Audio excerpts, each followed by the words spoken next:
Paz e bem, estamos de volta com a segunda parte da nossa formação número 4, onde depois daquelas considerações iniciais, nós vamos responder concretamente a pergunta feita. A iniciação à vida cristã é para quem? Antes de termos uma visão particularizada, vamos ter aí a visão geral. E alguém já pode dizer inicialmente, é para muita gente. Realmente é, para todos. E a igreja vai especificar quem são esses todos. A. Adultos e jovens não batizados. B. Adultos e jovens batizados que desejam completar a iniciação à vida cristã. Adultos e jovens com prática religiosa, mas insuficientemente evangelizados. Pessoas de várias idades, marcadas por um contexto desumano ou problemático. Grupos específicos em situações variadas. Casais em situação matrimonial irregular. Adolescentes e jovens. Crianças não batizadas e inscritas na catequese. Crianças e adolescentes batizados que seguem o processo tradicional de iniciação à vida cristã. Então, ao contemplar esses sujeitos, esses interlocutores, já dá para a gente perceber que a nossa missão não é fácil. Que ao nos depararmos com toda essa realidade, a qual nós somos chamados a conhecer, nos aproximar e levar a água viva do Cristo para essas pessoas, realmente não é fácil.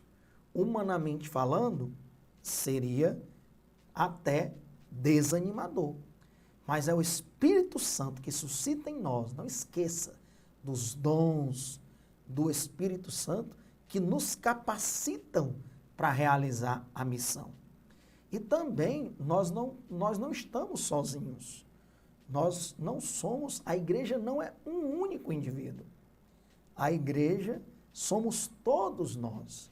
Então, alguns de nós temos também alguns dons que são até colocados em nós pelo próprio Cristo, pelo Espírito Santo, e nós temos mais facilidade para partilhar, para conhecer, para evangelizar determinados interlocutores. De forma que ninguém pode ficar de fora. Todos esses interlocutores, que nós vamos agora particularizar, precisam ser acolhidos, amados e introduzidos nesse processo de iniciação à vida cristã. Vamos então agora particularizar esse para quem a iniciação à vida cristã. Nós temos aqui 1, 2, 3, 4, 5, 6, 7, 8, 9. 9 grupos que são destacados. E alguém, na prática da catequese, ainda pode encontrar até uma realidade mais diversa, que talvez não esteja nem contemplada aqui. E a mesma regra, aproximar, conhecer, amar, iniciar um diálogo. Primeiro, item A, adultos e jovens não batizados. Olha, quando a gente fala adultos e jovens não batizados, e o documento diz que esse é um grupo pequeno, mas é um grupo crescente, isso deve nos deixar bastante preocupados a nível de igreja. Porque, veja bem, o batismo, ele muitas vezes acontece até por tradição, é uma tradição social. A criança tem que ser batizada. Às vezes a família nem vê aquele batismo como um sacramento fundamental de iniciação à vida cristã. Até porque a família, muitas vezes, os pais não fizeram essa experiência. Mas é uma tradição social. Então a criança é batizada. Se ela é batizada, ela vai se tornar um jovem batizado, um adulto batizado. Mas se é um adulto e um jovem não batizado, significa que ele nem foi batizado como quando criança e nenhuma outra fase ainda da sua vida. Por que isso está acontecendo, Alexandre? Porque essa prática, ainda que fosse social, a criança tem que ser batizada, isso não está acontecendo. Nós já vimos essas respostas. Nós vivemos em uma sociedade pós-cristã. Mesmo aqueles costumes que já eram enraizados na cultura cristã, como o batismo, a Eucaristia, a crisma, a inserção na vida da igreja, isso não é mais uma realidade. Então, por isso que nós vamos nos encontrar com interlocutores que são adultos e jovens não batizados. E esse grupo cresce. E para esses adultos e jovens, nós temos o ritual de iniciação à vida cristã de adultos, que vai dar todo o direcionamento de como nós nos aproximarmos desses interlocutores e podermos realmente ajudá-los de forma adequada. E nós precisamos, mais uma vez, respeitar, já que são adultos e jovens, respeitar e considerar as suas especificidades, escolaridade, situação pessoal, idade, etc. São aspectos que, como é que eu vou saber se você se aproximar? Iniciar aquele diálogo que vai te levar a um conhecimento desse jovem, desse adulto. Adultos e jovens batizados que desejam completar a iniciação cristã. Então, é um adulto e um jovem que foi batizar, mas hoje eles não estão vivendo o seu batismo. Eles não estão inseridos na vida eclesial. E aí eles desejam agora completar a iniciação à vida cristã. Alguns necessitam completar a sua iniciação sacramental, fazer a primeira Eucaristia, fazer a crisma, e destacando que a primeira Eucaristia e a crisma não são sacramentos ou ritos apenas de passagem, são sacramentos de iniciação à vida cristã que devem ter continuidade com a inserção dessas pessoas na vida eclesial. Item C. Adultos e jovens com prática religiosa, mas insuficientemente evangelizados. E olha aqui, formam um grupo muito grande. Então, significa que nós temos uma grande quantidade de adultos e jovens que têm uma prática religiosa, por exemplo, frequentam a igreja, mas foram insuficientemente evangelizados. Ou seja, não tiveram um encontro pessoal com Jesus Cristo. Isso nos faz, mais uma vez, interpelar e ver onde nós precisamos mudar, quais as práticas de evangelização que precisam ser mudadas. E essa iniciação à vida cristã vem iluminar muitos desses aspectos. Frequentam a igreja, mas não tiveram acesso às riquezas da mensagem cristã. Muitos separam fé e vida. Uma coisa é a minha vida, outro aspecto é a minha fé. São como água e óleo, que não se misturam. São separados. Então eu vou à igreja todos os domingos, final de semana, para as missas dominicais. Mas essa é uma prática religiosa que não me faz ter um conhecimento pessoal com Cristo e não me faz descobrir toda a riqueza que é a igreja. E esse é um grupo muito grande. Então, é um grupo que nós devemos, consequentemente, priorizar. Adultos e jovens que frequentam a igreja, mas não tomam posse, não dizem, eu sou igreja, eu faço parte desse edifício espiritual que é a igreja. E aí, como alcançá-los? A iniciação à vida cristã é para eles. Não esqueça que nós estamos respondendo essa pergunta. Para quem? Para esses adultos e jovens que frequentam a igreja, mas que ainda não tomaram posse das riquezas da igreja. Pessoas de várias idades, marcadas por um contexto desumano ou problemático. Necessidades de inclusão, pessoas de várias idades, muitas vezes em um contexto desumano ou com vidas problemáticas. O que é que essas pessoas precisam? Serem incluídas na vida da igreja, serem acolhidas, serem apoiadas na específica situação difícil em que se encontram. Por quê? Ou porque vivem em um contexto desumano, ou porque vivem em um problema atual, uma enfermidade, uma separação matrimonial, algum doente na família, algum problema no trabalho, desemprego, e aí vai. São necessidades específicas que precisam ser apoiadas e que são também interlocutores da iniciação à vida cristã. Só para você ter uma ideia, hoje nós temos 23,3 milhões de brasileiros em situação de vulnerabilidade social. Então, 23,3 milhões de brasileiros estão inseridos aqui nesse grupo. Ó.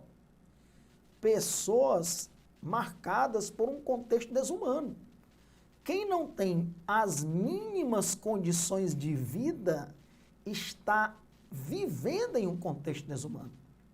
E não é um grupo pequeno, são 23,3 milhões de brasileiros que são vulneráveis socialmente. Alguns deles que não têm onde morar, que não têm o que comer, que não têm condições mínimas de saneamento, de qualidade de vida, não têm acesso à saúde. Então, são questões que a gente precisa considerar. Nós não podemos pensar que quem procura a igreja tem um perfil único. Ao contrário, o documento está chamando a nossa atenção que esse para quem não é para um único grupo, para um único tipo de situação. É uma diversidade. E aí temos que estar sensibilizados pelo Espírito Santo, devidamente formados pela igreja e interessados por essa formação, para que a gente possa também ser agente de mudanças. Porque ao receber o Cristo e levá-lo a outras pessoas, nós vamos também conseguir mudar a sociedade da qual nós fazemos parte. Grupos específicos em situações variadas. Por exemplo, pessoas com necessidades especiais. Nós estamos prontos, preparados, tanto para iniciar um diálogo, como para receber essas pessoas com necessidades especiais. Pessoas que são amadas, que devem ser acolhidas pela igreja. Então, nós temos que nos preparar para receber essas pessoas. Elas não são um problema para nós. Ao contrário, são pessoas que nós devemos nos aproximar mais amorosamente, porque necessitam, têm alguma necessidade específica e que nós precisamos ajudá-las e acolhê-las. Povos indígenas, com uma cultura completamente diferente da nossa. Ciganos, também com uma cultura completamente diferente. Famílias formadas por casais de casamento misto, ou seja, o esposo já foi casado, agora está com outra mulher. a esposa já foi casada, agora está com outro homem, e os filhos têm um pai e outra mãe que não estão mais juntos, uma mãe e outro pai que não estão mais juntos. Tudo isso é lógico que gera influências a nível humano, antropológico e até a nível psicológico. E também a nível de questões de fé. Como acolher essas pessoas? Pessoas que vêm de outras igrejas, ou até mesmo de outras religiões. E eu coloquei aqui em destaque a comunidade surda. Hoje são cerca de 2,7 milhões de surdos no país. Eu não estou apenas falando daqueles que têm alguma necessidade ou alguma deficiência auditiva. Ah, eu escuto pouco aqui com o meu ouvido direito. Eu escuto pouco, fale mais alto. Não, eu não estou falando de pessoas com necessidades auditivas, que podem ocorrer por N fatores. Eu estou falando de uma comunidade inteira, que é chamada de comunidade surda. Essa comunidade, que são mais de 2,7 milhões de brasileiros, ela precisa ser acolhida pela igreja. E qual é a língua primeira dessa comunidade? A língua dessa comunidade é a Libras, língua brasileira de sinais. Graças a Deus que eu já presenciei em muitas paróquias a Santa Missa acontecendo e um grupo de surdos tendo ali a Santa Missa transmitida através da língua brasileira de sinais. Então nós temos que estimular os catequistas, nós que fazemos parte da vida eclesial, estar preparados para acolher essa comunidade. 2,7 milhões de pessoas que fazem parte dessa comunidade. E aí, elas vão vir à missa e não há nenhum de nós que sabe a língua, se comunicar através da língua brasileira de sinais. Observe que, ao fazermos perguntas, nós sentimos também necessidade de realizar mudanças, promover em nossas paróquias, nas igrejas, pessoas que tenham interesse de fazer cursos, de aprender a língua brasileira de sinais para acolher adequadamente. E veja bem, em um nível mais profundo, essas pessoas surdas, elas não são pessoas com necessidades especiais. Elas são, nós não dizemos que os indígenas, porque não falam as nossas línguas, a nossa língua, e no Brasil existem uma diversidade de tribos com uma diversidade de línguas, só porque falam uma língua diferente, nós não dizemos que eles têm necessidades especiais.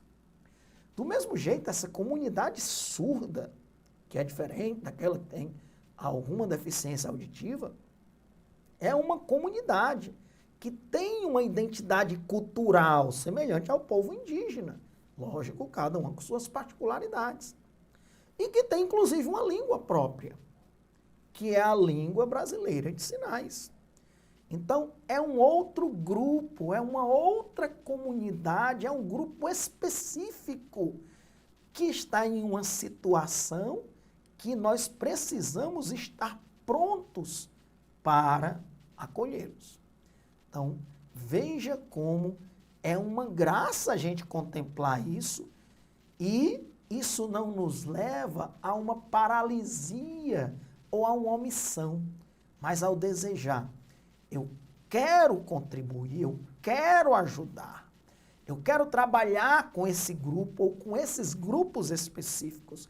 Eu quero aprender a língua brasileira de sinais para quando alguém aqui na paróquia vier, uma pessoa surda, eu possa evangelizá-lo adequadamente. É assim que nós devemos nos colocar diante de cada um desses grupos, de cada um desses interlocutores. Casais em situação matrimonial irregular. e outros grupos com impossibilidade de receber os sacramentos, sobretudo o sacramento da Eucaristia.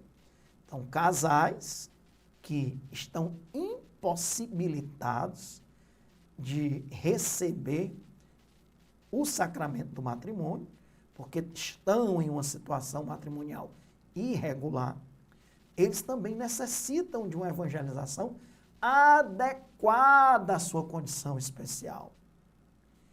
Como, Alexandre, eles podem ter uma vida eclesial sem acesso à Eucaristia? A Constituição dogmática Dei Verbum nos ilumina. O pão da vida, que é o Cristo, tem duas formas. A Eucaristia, que é o corpo e o sangue de Cristo, e a Escritura. Então, que eles sejam inseridos no conhecimento de Cristo, no mistério de Cristo, na vida da igreja, porque são acolhidos por ela, e nas Sagradas Escrituras, na leitura orante da Palavra de Deus. Então, isso é muito importante. Eu não posso ter acesso à Eucaristia, mas você tem acesso à igreja, acesso à evangelização, acesso à inserção eclesial e acesso a um conhecimento e a uma inserção no mistério de Cristo através do conhecimento da Palavra de Deus. Adolescentes e jovens, eles vivem em diferentes situações religiosas, emocionais e morais. É urgente propor a eles, adolescentes e jovens, uma catequese com itinerários novos, uma catequese aberta aos problemas particulares dos adolescentes e jovens, às suas sensibilidades, a essa faixa etária, que é uma faixa etária específica da vida humana, com suas características antropológicas, abrangendo o campo teológico, ético, social e espiritual. Aqui a gente pode fazer algumas reflexões sobre os adolescentes e jovens, que às vezes a gente escuta também essa desculpa. Ah, os jovens não querem mais saber de Deus, essa juventude está perdida. Pois nós temos que, iluminados pelo Espírito Santo, ter criatividade para evangelizar os adolescentes e jovens. Alguém pode perguntar, como? O começo é sempre o mesmo, se aproximando, fazendo parte, conhecendo, iniciando um diálogo. E aí, iniciar um processo de abertura. E aí, se perguntar, de que é que os adolescentes e jovens, nessa sociedade pós-moderna, gostam e onde eles estão? Então, por exemplo, eles gostam das artes, das culturas, de dança, de música, gostam de estar nas redes sociais. Pois então vamos ao encontro deles aí. Se gostam de música, ao entrarem na igreja, vamos motivar que estejam participando de ministérios de música, gostam de artes. É muito bonito a gente ver um grupo na igreja que se dedica à música, às artes, pois a juventude gosta disso. E na igreja eles vão encontrar isso, porque nós estamos dando a eles aquilo também que eles gostam, nos aproximando deles para conduzi-los a uma inserção eclesial, a uma inserção nesse conhecimento de Jesus. Então, se os jovens estão nas redes sociais, nós temos que ir para as redes sociais para evangelizar os jovens. Graças a Deus, essa é uma realidade da igreja. Ninguém pode dizer que a igreja não está nas redes sociais. Ao contrário, hoje nós temos padres, religiosos, bispos, consagrados, leigos, jovens, adultos, evangelizando nas redes sociais. Nós temos a Santa Missa através das redes sociais, nós temos evangelizações nas redes sociais, nós temos lives, nós temos cantores católicos que evangelizam através da música e atraem a juventude. Então, isso, graças a Deus, já é uma realidade. Porque se o jovem gosta de determinadas coisas, nós temos que ir em busca, ir ao encontro e ofertar isso agora com o rosto de Cristo e da igreja. Se gostam de música, nós vamos conduzi-los a músicas que também possam fazer com que essa iniciação à vida cristã ocorra em suas vidas. Se gostam das artes, na igreja nós valorizamos também as artes. Se gostam das redes sociais, nós vamos para as redes sociais para evangelizar essa juventude que não está perdida, essa juventude que precisa que cada um de nós assumamos essa responsabilidade de evangelizarmos. E graças a Deus também a gente tem que reconhecer que o Espírito Santo tem suscitado na igreja dons, talentos, para que determinados grupos, sabendo que essa também é uma obrigação de toda a igreja, consigam um diálogo, consigam evangelizar esses adolescentes e jovens. Isso é uma graça muito grande, mas os desafios continuam aí, porque este grupo é muito grande. São muitos os adolescentes e jovens que precisam ser evangelizados. Então, nós temos avanços nessa área, sem dúvida, porque nós estamos conhecendo a realidade dos jovens, dos adolescentes, e estamos indo em busca deles onde eles estão. Onde eles estão, evangelizando-os onde eles estão. Se eles estão em determinada rede social, estamos lá evangelizando-os lá. Isso é muito bom, isso é muito gratificante, mostrando que a igreja não tem se acomodado diante dessa diversidade. E nós precisamos cada vez mais nos abrir. E não precisa de muita coisa, é se aproximar, é buscar esse encontro com os adolescentes e com esses jovens, que eu tenho certeza que os frutos serão abundantes. Eu tive a oportunidade de fazer uma especialização em adolescência e juventude e conhecer as maravilhas e as necessidades também humanas desses grupos de adolescentes e jovens, e eu tenho a certeza que nós podemos, com grande êxito, evangelizar esse grupo maravilhoso que são os adolescentes e jovens. E nós precisamos gritar para os 4 cantos: adolescentes e jovens, a igreja está aberta para vocês. E aqui vocês são bem-vindos e acolhidos, e tragam toda a riqueza de vocês. Adolescentes e jovens, lembra? Eles são interlocutores. Eles têm muito a nos ensinar. Eu quero fazer aqui uma live para fazer uma evangelização. Eu não sei nem como começar. Pois esses jovens, eles são... Essa realidade das redes sociais faz parte de sua cultura desde os primeiros anos de vida. Então, eles dominam tudo isso e podem nos ajudar a chegar mais longe. Isso é muito gratificante e é um grupo que nós precisamos priorizar sem esquecer nenhum dos demais. Crianças não batizadas inscritas na catequese. Olha, elas não foram batizadas, mas estão inscritas na catequese. Essa é uma realidade mesmo, né? Pessoas ali, crianças, que vêm para fazer a primeira Eucaristia, mas não foram batizadas. E aí, logicamente, vão ser batizadas. Se forem iniciadas no verdadeiro processo de iniciação à vida cristã, não vão apenas fazer a catequese desaparecer e voltar quando tiverem 15 anos e desaparecer de novo. Ao contrário, eles vão sendo inseridos na vida eclesial. E aqui diz, esse grupo está crescendo. Pessoas que não são batizadas, mas se inscreveram na catequese. Mas é uma oportunidade agora.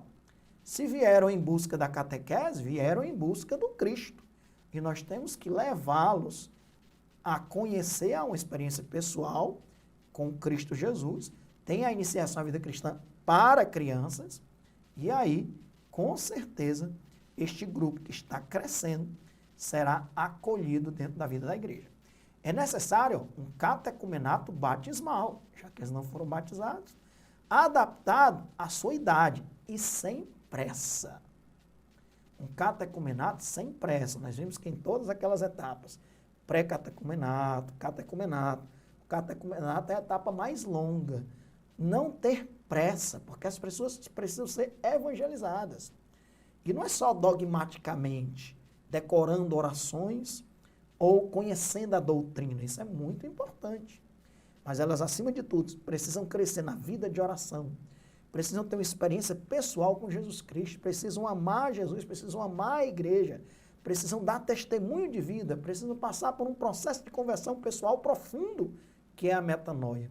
Então, tudo isso não acontece da noite para o dia. Tudo isso precisa de um tempo. Precisa ir acontecendo com o tempo. Por isso que não precisa ter pressa para oferecer os sacramentos de iniciação à vida cristã. Crianças e adolescentes batizados que seguem o processo tradicional de iniciação cristã. Então, são crianças e adolescentes batizados, mas que seguem o processo tradicional, um processo que nós já vimos que tem as suas deficiências. Processo que a iniciação à vida cristã procura preencher essas lacunas e mostrar novos caminhos. É urgente pensar um processo de iniciação à vida cristã que acompanhe as crianças em todo o processo da educação da fé. Lembrando que é nesta fase que se atinge o maior número de catequizandos. Realmente, crianças e adolescentes batizados que procuram esse processo de iniciação à vida cristã é muito grande. Só que é o que a gente escuta, uma boa parte não se insere na vida eclesial. Então, é uma realidade que a gente conhece e que, iluminados pelo Espírito Santo, nós podemos ir modificando. Precisamos envolver a família na evangelização dessas crianças e desses adolescentes. E, ao mesmo tempo, é uma mão dupla. Evangelizar a família, para que a família ajude a igreja na evangelização das crianças e dos adolescentes, e, ao mesmo tempo, a igreja evangelizando os adolescentes e as crianças, eles sirvam de instrumento e sejam canais para a evangelização da família. É uma responsabilidade eclesial. A educação da fé dessas crianças que buscam a igreja sem o devido apoio doméstico. Também tem isso. Tem famílias que apoiam, que trazem, que incentivam as crianças e os adolescentes para a vida eclesial. Mas, às vezes, tem crianças que nascem em uma família que, às vezes, até de nome é cristã, mas não vive verdadeiramente a vida litúrgica e eclesial. E aí essas crianças não têm apoio para fazer a catequese, para se inserir em uma realidade de igreja. E aí essas pessoas precisam ser apoiadas. E aí, quando nos aproximarmos dessas pessoas, nos aproximarmos também de suas famílias, porque elas não vivem isoladas no mundo. Elas precisam do nosso apoio e também está claro que suas famílias também. Então, com isso, nós terminamos essa nossa quarta formação do documento 97 e a pergunta inicial era iniciação à vida cristã. Para quem? Nós vimos aí, para todos.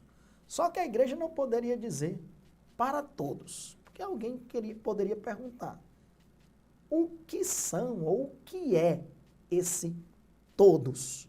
Nós vimos aí as especificidades dos grupos, a diversidade desses grupos e que não há uma receita pronta para evangelizá-los. Porque temos que chegar, amar, dialogar, se aproximar, conhecer, mas respeitar a realidade de cada um desses grupos que a gente pôde aqui refletir através desse maravilhoso documento. Então, obrigado, Senhor, por essa graça de nós sabermos para quem é a iniciação à vida cristã. Quais são esses interlocutores, as suas diversidades, e agora, iluminados pelo Espírito Santo, nós começamos a ter o desejo, nós começamos a ter o nosso coração abrasado de acolher e evangelizar cada uma dessas realidades, cada um desses grupos. Um grande abraço, graça e paz, até a próxima.